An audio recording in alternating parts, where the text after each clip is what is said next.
halkani waa BBC London Afrikada bari saacaddu waa 2 duhurnimo oo buuro ah.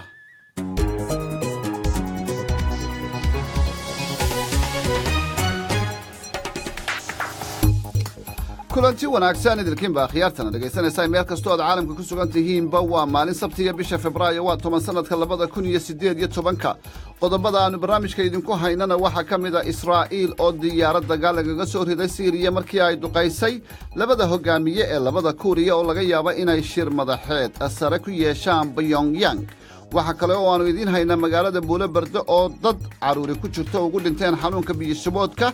boosaasa waxaa ka socda dadaal lagu badbaadinayo doon hanti badani saarnayd oo ku caariday xeebta. injineero kala duwan baa shaqaynaya 3 beri bay shaqadaa socotaa waxa meesha ka qarsoomayna inaad aragtid maahay ma kaaga sheekayn karo.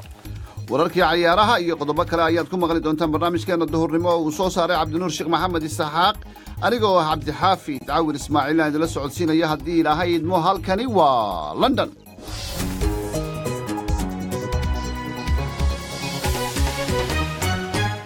marka horese waxaynu ku bilaabaynaa wararka BBC-da Cabdirasaaq Xaaji Maxamed Siraad ayaa inoo haya. Cabdirasaaq. mahadsanid Cabdixaafid. milatariga waddanka Israa'iil ayaa waxa ay sheegeen weerar ballaaran inay ku qaadeen tobaneeyo goobood waddankaasi Suuriya ay ku jirto dhinaca difaaca ilaaliya waddankaasi. waxa kale oo ay sheegeen inay duqeeyeen meelo lug la leh Iiraan. qaraxyada ayaa laga maqlayay duleedka magaalada Damashq. hore dayuurad Israa'iiliyiintu ay leeyihiin ayaa ku soo dhacday degaan Israa'iiliyiin markii gantaal lagu soo riday dhinaca Suuriya. waxaana la sheegay Israa'iiliyiintu in ay duqaynayeen goobahaasi kadib markii dayuuradaha aan cidikaxayn ee droniska oo Iiraaniyiintu ay leeyihiin la dulmariyey waddankaasi Israa'iil. waxaanay sheegeen markii hawada Israa'iil uu soo galay in ay soo rideen. afhayeen hadlay milatariga waddanka Israa'iil ayaa waxa uu sheegayaa Iiraaniyiintu inay yihiin dagaal doon. waxaanuu sheegay dalkiisu inaanu doonaynin arrimaha in uu sii weyneeyo. wax hadalay kama iman dhinaca dagaalkaasi Iiraan. hogaamiyaha Kuuriyada Waqooyi Kim Jong-un ayaa waxa uu marti qaaday madaxweynaha Kuuriyada Koonfureed Moon Jae-in oo ku marti qaaday Pyongyang shirweyne inay isugu yimaadaan. waa tallaabo loo arko inay tahay mid weyn dhinaca tallaabooyinka diblomaasiyadda. waa markii saddexaad ee hogaamiyaasha labadaa waddan ay isu yimaadaan. madaxweyne Moon waxaa la sheegay in uu ka muransan yahay waqooyiga Kuuriya waxyaabo ay markii hore wadeen, laakiin waxaa la sheegay inaanu degdeg u aqbalin martiqaadkaasi iyadoo la eegayo inay jiraan waxyaabo marka hore la eegayaa. martiqaadkaasi gacanta waxaa ka gelisay Kim Jong-un walaashii oo 3 saacadood madaxweyne Moon kula shiraysay qasriga madaxtooyada ee dhinaca koonfurta. iyadoo qayb waxa ay ka tahay Kuuriyada Waqooyi wafdiga ka socda ee ka soo qaybgalaya cayaaraha Olombiga ee waqtigan qaboobaha. wasiir ka tirsan dalkan Britain Tobias Ellwood ayaa waxa uu soo jeediyey 2 qof oo la sheegay xubno inay ka ahaayeen dowladda islaamiga ah markii horena ka tegay magaalada London in maxkamad la soo taago caalamiga ee ku taala magaalada Hague. BBC-du waxa ay fahamsan tahay Alexander Kotey iyo Ashafi Sheikh in dad badan ay laayeen oo ka badan 20. waxaana la sheegay hore in looga xayuubiyey dhalashadoodii dalkan Britain. kurdiyiinta Suuriya ka dagaalamaya ayaa dadkaasi qabsaday, laakiin cidna imika kama dalban in loo soo wareejiyo. ra'iisul wasaaraha dalka Indiya Narendra Modi ayaa waxa uu booqanayaa galbeedka webiga Urdun oo wadahadallo ula yeelan doono madaxweynaha Falastiiniyiinta Maxamuud Cabbaas. booqashadan waxa ay ku soo beegantay waqti xiriirka u dhexeeya Israa'iil iyo waddankaasi Indiya uu lagu tilmaamay inuu yahay mid diiran. Modina waxa uu doonayaa inuu isu miisaamo xiriirka uu la leeyahay Falastiiniyiinta iyo Israa'iil. Indiya weligeed waxay taageeraysay Falastiiniyiintu dhul ay leeyihiin in ay yeeshaan, laakiin booqashadii ugu dambeysay ee uu ku tegay Israa'iil sanadkiina soo dhaafay muu tegin galbeedka webiga Urdun. hadda waxa uu ka soo duulaya jordan dabeetana waxa uu u ambabixi doonaa markuu ka tago israa'iil, cumaan iyo imaaraadka carabta ee midoobay. aad ayuu u mahadsan yahay cabdirasaaq xaaji maxamed siraado inala socodsiinayay wararka b b c da barta facebook ayaa dhegaystayaal sidoo kale toos noogala socotaan. iminkana u diyaar garooba qaybaha idaacadda inooga hadhay. halkani waa london.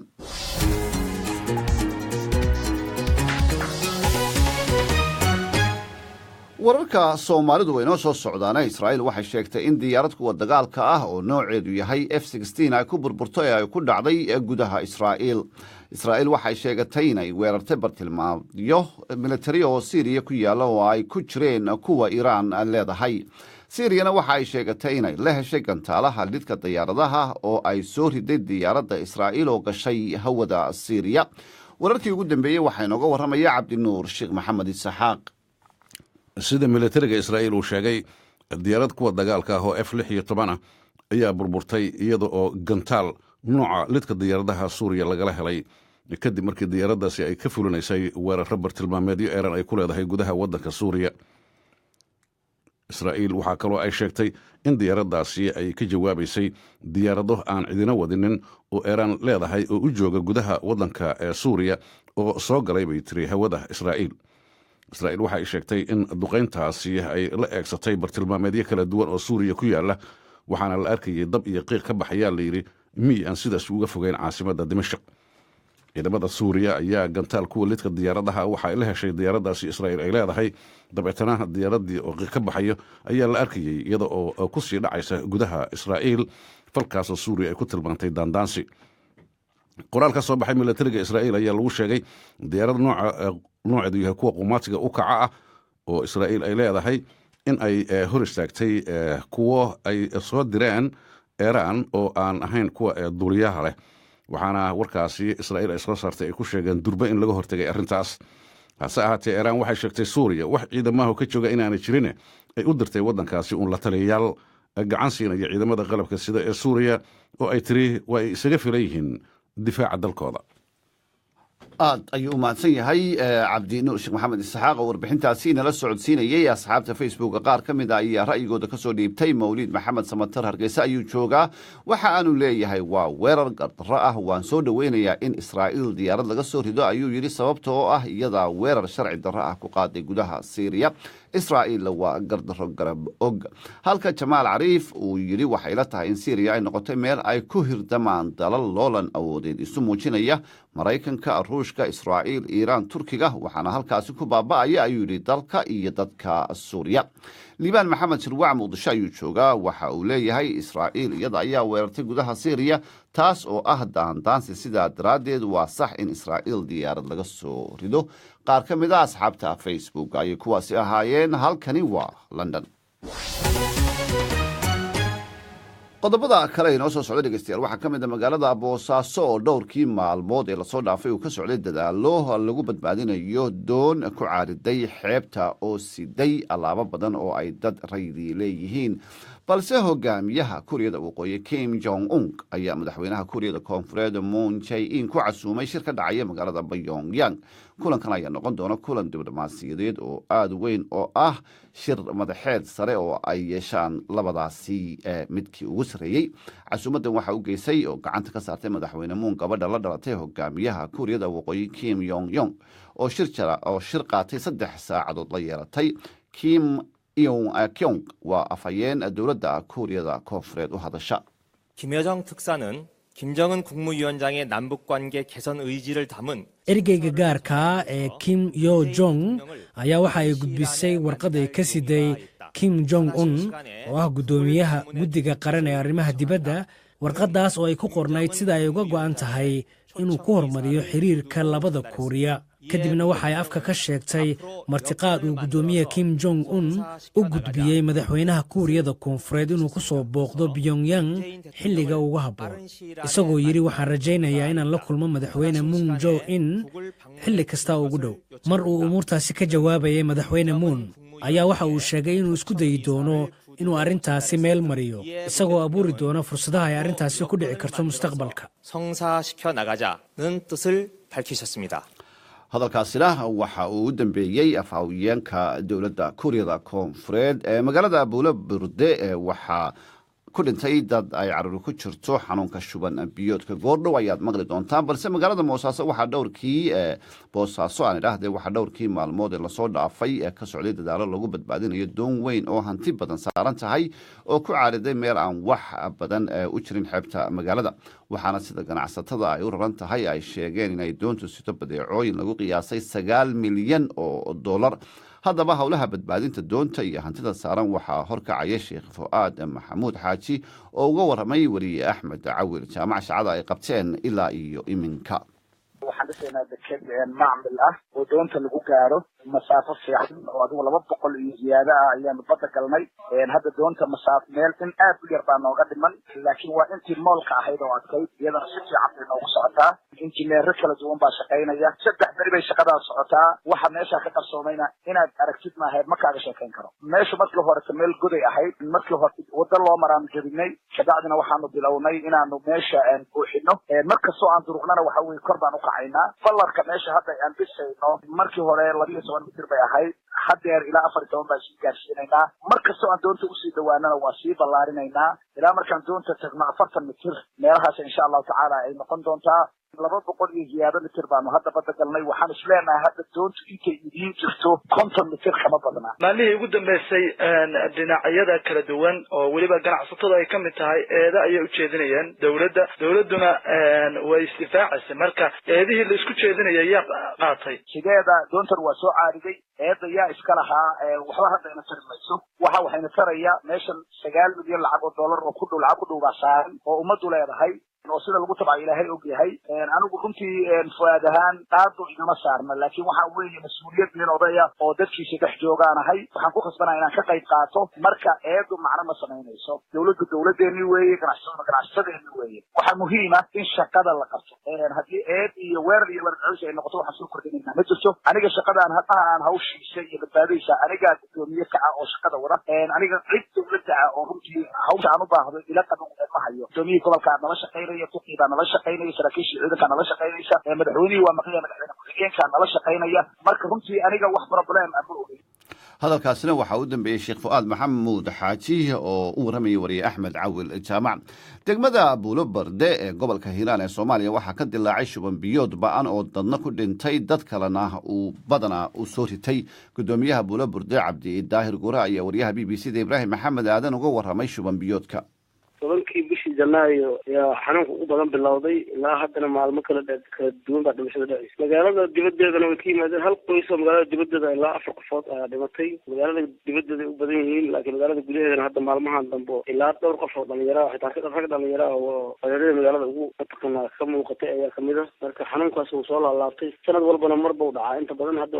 waxaanan ku saleynaynaa xaniya waayahan dambe dhacay abaaro isdaba joog oo soo noqday iyo wadigu biyo mararka qaar biyaha laga waayaba webigana wuxuu ku xiran yahay isticmaalka ceelasha iyo webigii iyo waxna wuu isku xiran yahay tirada dadka uu hadda cudurku hayo ama uu soo ritay ma loog yahay walaa dhalinyarada caafimaadka horta listiga haayo laakiin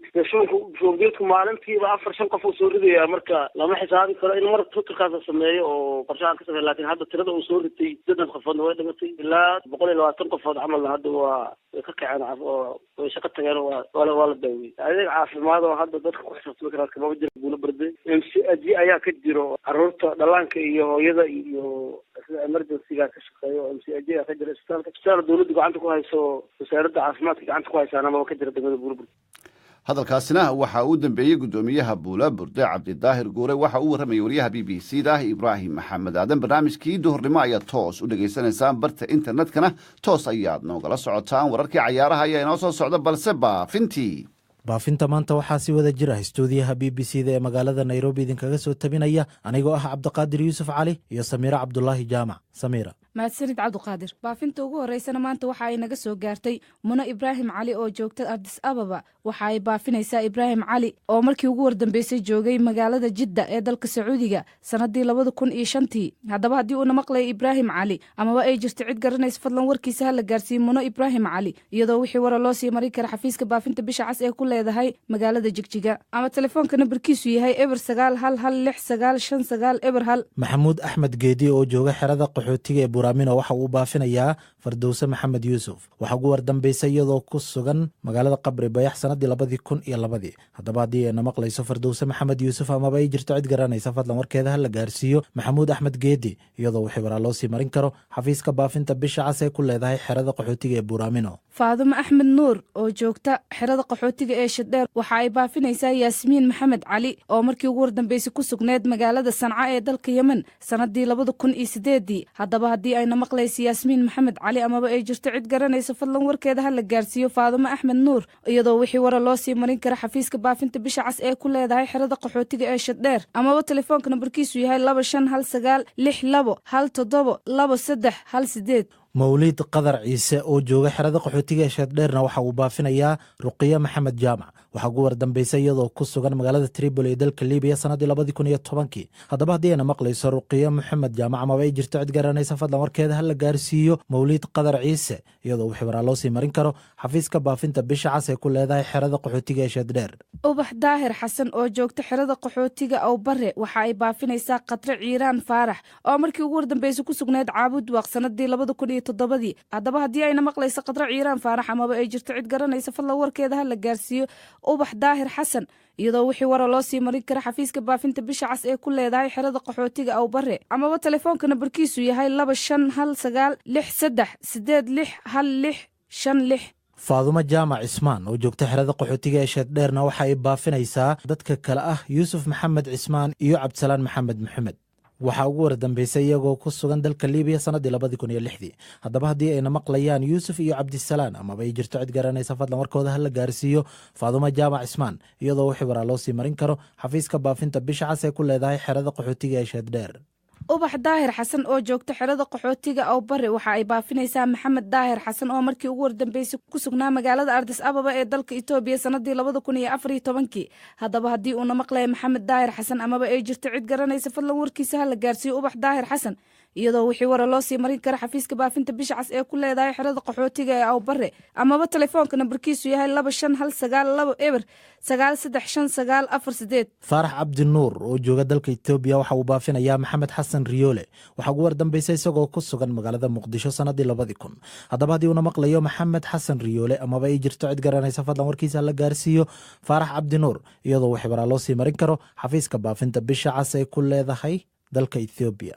mustafa maxamed maxamuud oo jooga xerada qaxootiga aw bare waxa uu baafinayaa ifraax xaakim axmed oo markii ugu wardambaysay ku sugneed magaalada hargeysa sanadii 2016 haddaba haddii ayna maqlayso ifraax xaakim axmed amaba ay jirto cid garanaysa fadlan warkeeda ha la gaarsiiyo mustafa maxamed maxamuud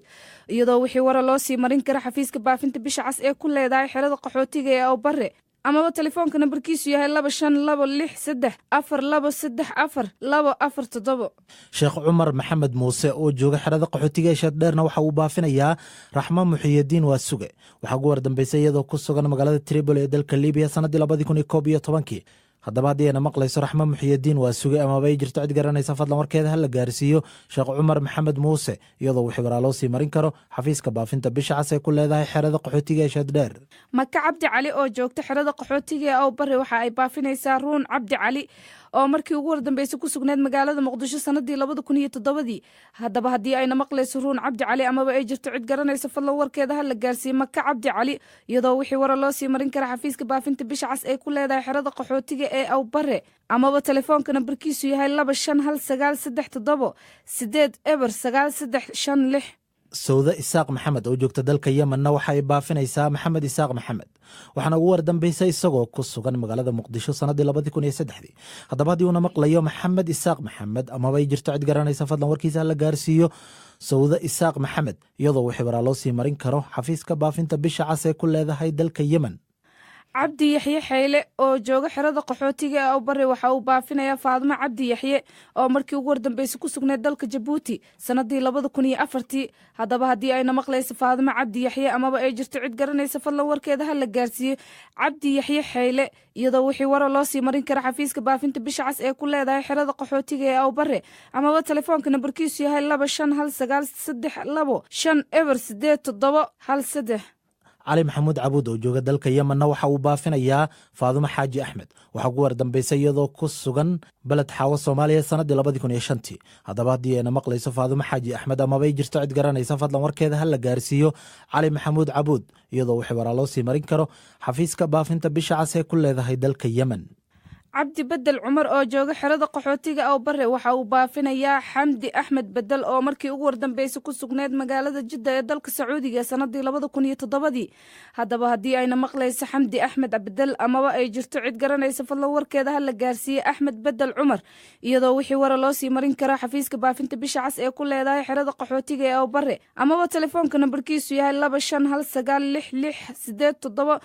25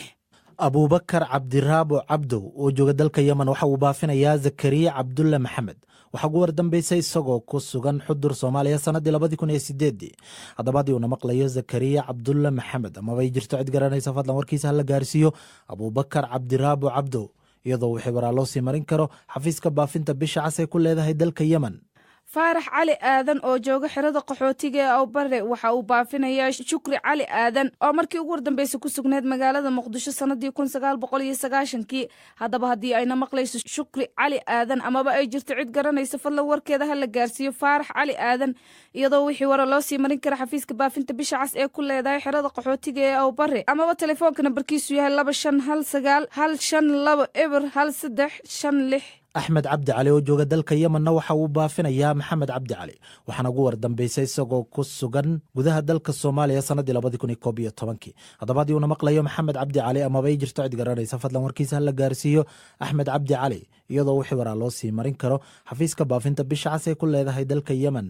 xaliimo xasan galte oo joogta xerada qaxootiga ee bare waxa ay baafinaysaa farxiyo abuukar cabdi oo markii ugu wardambeysay ku sugneed dalka Itoobiya sanadii 2009 haddaba haddii ayna maqlayso farxiyo abuukar cabdi amaba ay jirto cid garanaysa fadlan warkeeda ha la gaarsiiyo xaliimo xasan galte iyadoo wixii wara loo sii marin kara xafiiska baafinta bisha cas ee ku leedahay xerada qaxootiga ee bare amaba telefoonka nambarkiisu yahay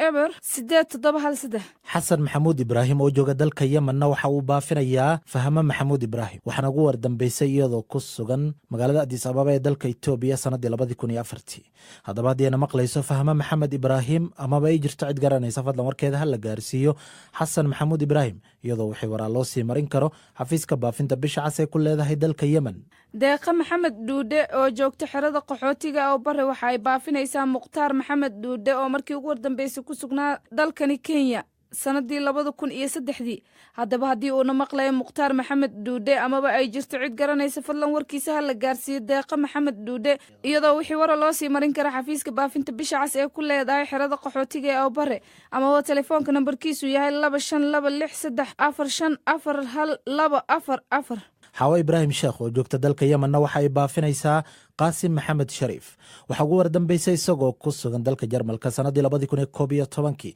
haddaba haddii uuna maqlayo qaasim maxamed shariif amabay jirto cid garanaysa fadlan warkiisa ha la gaarsiiyo xaawo ibraahim sheekh iyadoo wixii warah loo sii marin karo xafiiska baafinta bisha cas ee ku leedahay dalka yemen. cabdi cali nuur oo jooga xerada qaxootiga aw bare waxa uu baafinayaa dowlay ceemoy cabdi oo markii ugu wardambeysay ku sugneed magaalada muqdisho sanadii 2006 haddaba haddii ayna maqlayso dowlay ceemoy cabdi amaba ay jirto cid garanaysa fadlan warkeeda ha la gaarsiiyo cabdi cali nuur iyadoo wixii wara loo sii marin karo xafiiska baafinta bisha cas ee ku leedahay xerada qaxootiga aw bare amaba telefoonka nambarkiisu yahay 25198824 xamse axmed faarax oo jooga dalka Sweden waxa uu baafinayaa dadka kale ah maryam faarax xabane cabdirashiid axmed faarax cabdiraxiim axmed faarax mabsuud axmed faarax basre axmed faarax maxamed axmed faarax iyo khaalid axmed faarax dhammaan dadkaasina waxaa ugu wardambaysay iyagoo ku sugan magaalada jigjiga sanadii 2015 haddaba haddii ayna maqlayaan dadkaasi amabay jirto cid garanaysa fadlan warkooda ha la gaarsiiyo xamse axmed faarax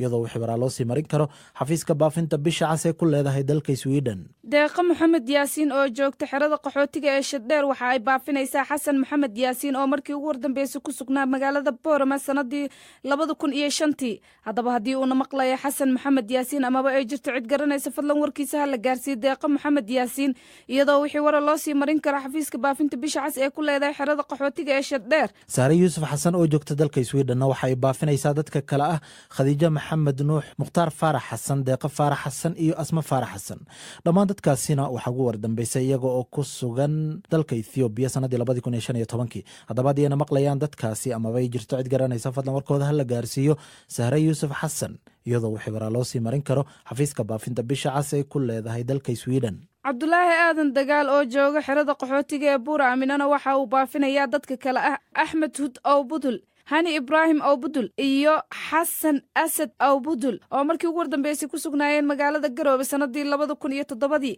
haddaba haddii ayna maqlayaan dadkaasi amaba ay jirto cid garanaysa fadlan warkooda ha la gaarsiiye cabdulaahi aadan dagaal iyadoo wixii wara loo sii marin kara xafiiska baafinta bisha cas ee ku leedahay xerada qaxootiga buur aamino. baafinta ugu dambeysana maanta waxay naga soo gaartay axmed xuseen bile oo jooga dalka beljamka. waxauna baafinayaa dadka kale ah fahman nuur, cadnaan axmed xuseen, cabdulaahi axmed xuseen iyo nasiye axmed xuseen. dhammaan dadkaasina waxaa ugu wardambeysay iyagoo ku sugan magaalada muqdisho sanadii 2016. haddaba haddii ayna maqlayaan dadkaasi amaba ay jirto cid garanaysa fadlan warkooda ha la gaarsiiyo axmed xuseen bile iyadoo wixii war ah loo sii marin karo xafiiska baafinta bisha cas ay ku leedahay dalka beljamka. baafintiina maanta waa naga intaa.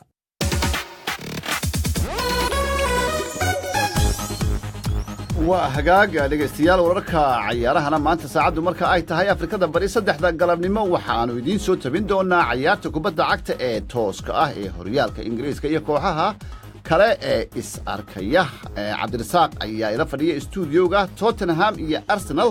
ayaa 2:10 iyo barka waqtiga ingiriiska 3 galabnimona aad toos u dhegaysan doontaan. cabdirasaaq aad iyo aad ayadu mahadsan tahay. Tottenham iyo Arsenal waa laba kooxood oo isha aad loogu hayo. waxay ku cayaarayaan maanta garoonka Wembley oo iminka si ku meel gaara ay Tottenham garoonkeeda ah inta koodu dhammaanayo. cayaarta maxaa laga filan karaa?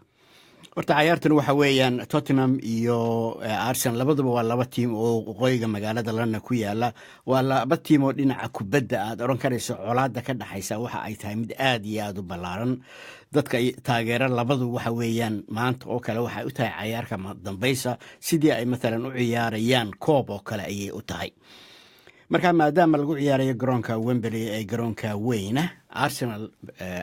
tababarahooda Arsene Wenger waxa uu sheegay in uu doonayo in uu badiyo. sababtuna waxa ay tahay iyadoo Arsenal ay leedahay 45 dhibcood oo uu doonayo in uu ku darsado 3 si uu markaa u gaaro 48. Tottenham waxa ay leedahay 49 ka haddii ay hesho 3 dhibcood 52 bay keenaysaa. marka xataa waxa ay dhaafaysaa Chelsea iyo Liverpool oo waxay ku xigaysaa labada Manchester. marka iyagu marka halkaas iyagu wax ka raadsanayaan iminka si fiican. laakiin cayaartan waxa weeyaan cayaar aad iyo aad qiimo ugu fadhida labada kooxood ee ka tirsan waqooyiga London. waayahay cabdirasaaqow Tottenham 23 milyan ayaa waxa ay ku iibsatay wiilka cayaaryahanka Lucas Moura. maantana qaybta hore cayaarta waxaa loo badinayaa inuu cayaarayo. maxaa laga filan karaa cayaaryahanka? cayaaryahankan waa cayaaryahan wanaagsan sida la sheegayo, ma garanaysaa. marka iminka waxaa la leeyahay wax weyn buu ku soo kordhin doonaa tiimka Tottenham, laakiin maanta ay bilow u tahay markaa loo jooge marka ay Arsenal iska hor yimaadaan bal waxa uu ku soo kordhiyo tiimka Tottenham oo laftoodu cayaarahoodu baryahan aanay aad u xumayn laakiin ku dagaalamaya inay 4 gaadhaan. 4na dad baa markaasi baroosinka dhigtay. waxaa jooga Man City iyo Manchester United iyo Liverpool iyo Chelsea baa imika fadhiya. si fiican. marka labadan tiim ee maanta dagaalamaya ee Arsenal iyo Tottenham ujeedadoodu waxa ay tahay 4 inay gaaraan iyagu mar horyaalkii. waxaan u malaynayaa inuu socday maadaama iminka Man City leedahay 69 dhibcood, Manchester United baa ugu dhow oo leh 56 dhibcood. marka waxaan u malaynayaa Arsenal iyo Tottenham midna inaanu higsanaynin in uu qaato horyaalka, laakiin ku sii dhawaad un bay sayr xagga sare inay ku sii dhawaadaan. Chelsea aanu soo noqono haddaba mee cayaaraha kale ee dhacaya 3 galabnimo ee magaalada London. Everton waxay la ciyaaraysaa Crystal Palace, Stoke waxay la ciyaaraysaa Brighton, Swansea waxay la ciyaaraysaa Burnley, West Ham waxay la ciyaaraysaa Watford oo aynu ognahay inay Chelsea ka badisay dhowaan. Manchester City iyaba isku soo beegan Leicester. haddaba xiisada waxyaabaha ka taagan Leicester waxa ay tahay Riyad Mahrez oo doonayay in la iibiyo dabeetana iibkii loo diiday ayaa iminka 2 jeer cayaarihii aanu ka qayb galin u dambeeyey inuu tababarka kasoo qayb galina wuu diiday laakiin maanta wuu yimi inuu tababarka yimaado laakiin inuu kasoo qayb galino cayaaraha la garan maayo cayaaraha kale ee dhacaya hadda waa Huddersfield iyo Bournemouth, Newcastle iyo Manchester United, Southampton iyo Liverpool. cayaarta isniinta dhacaysana waa Chelsea iyo West Bromwich Albion. Chelsea oo 2 jeer laga badiyay may soo noqon. taas ayay noqonaysaa waa hagaag cabdirasaaq aad ayaad u mahadsan tahay halka aad dhegeystayaal nagala socotaana waa laanta af soomaaliga ee BBC da dabcan mar kastaba waxa aad wixii idin dhaafa ka dhegeysan kartaan barta aanu internetka ku leenahay ee bbcsomali.com